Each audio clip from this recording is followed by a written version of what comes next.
So that now that we have under the empty state, loop time is no longer looping. If you click on the animated state, keep the check mark under check, so don't click on it, leave it as it is under the loop time. Okay, now in the animator, since the animated state is default, we have to make the empty state into the default. So right click on it and set as default. So now our empty state is default. Okay.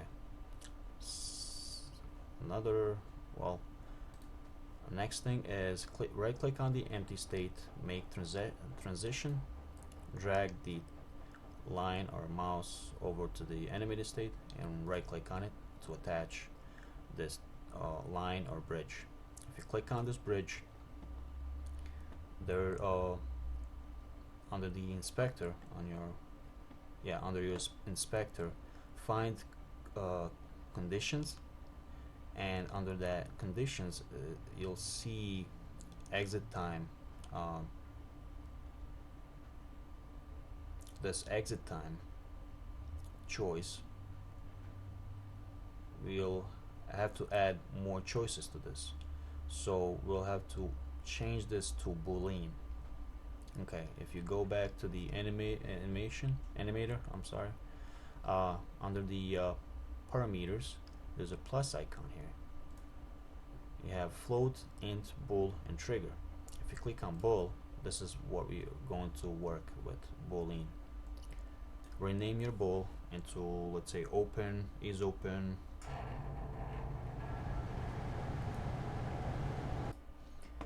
So I'm gonna name of mine is active. Oh wow, what's going on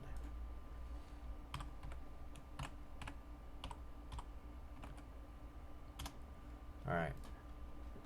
If you go back to the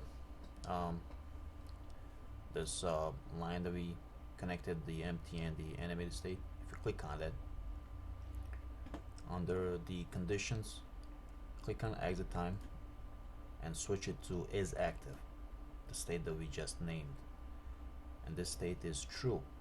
So from empty state to animated state, we calling it true.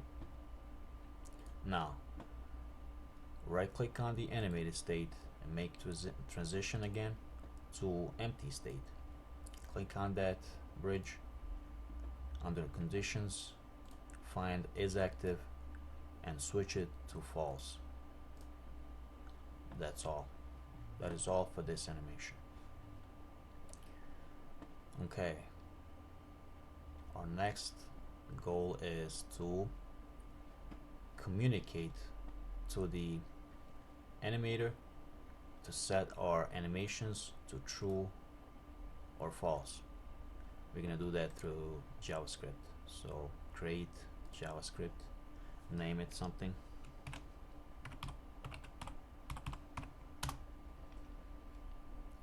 open it,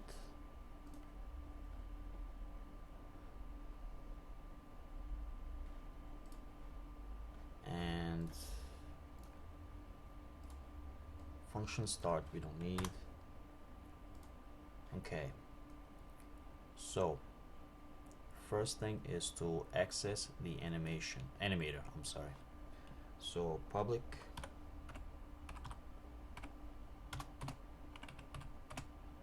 var anim, that's what I'm going to call my animator.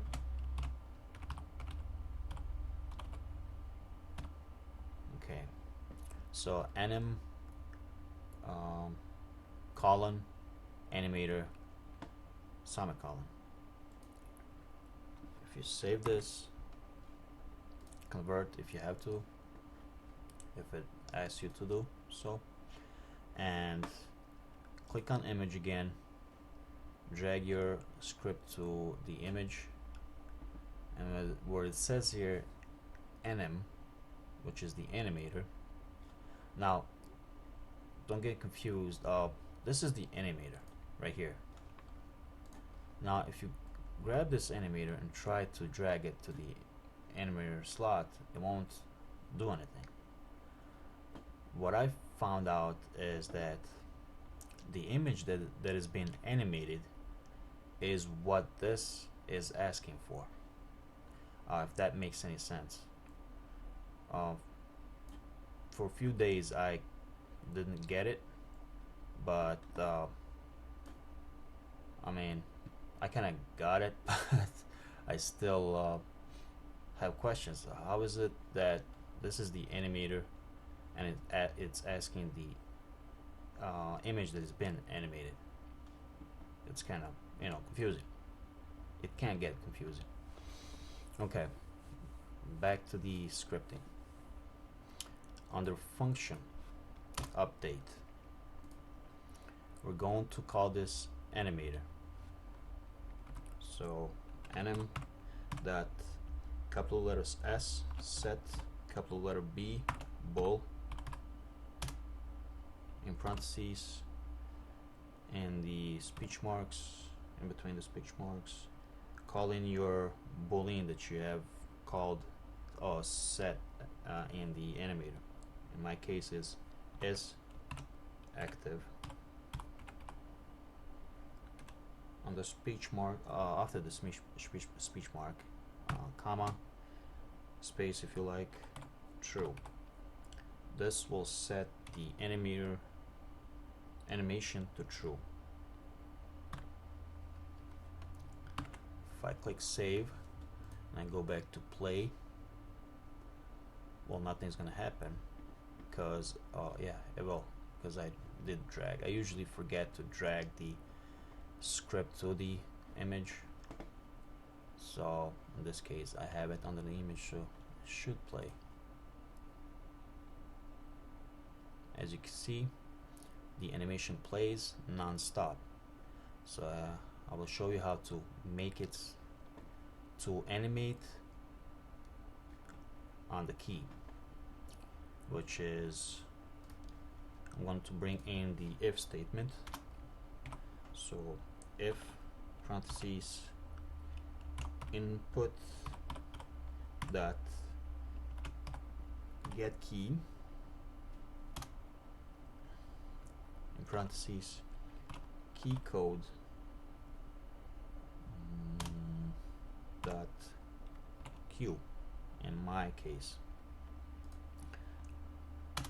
put bring out the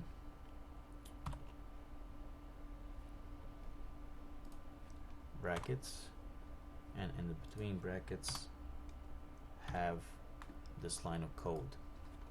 Hit save. Now again, if I go hit play, the animation stopped, right? It's not animating at the beginning of the play, but if I click Q, it starts animating. If I click Q again, it won't stop. It won't stop animating. So let's fix that. Under the if statement, just bring out the else statement, and in the brackets just copy this line of code, paste it under the if statement, and switch true to false. Save, and that is pretty much it. If I click on play again and I click on Q button, it's going to animate. If I let go of the Q, stops. Hold Q, animates. Let go of the Q, stops. That's it for this tutorial. Thank you for watching. If you guys have any tricks, advanced scripting, more advanced scriptings in JavaScript or C#, I am interested. Please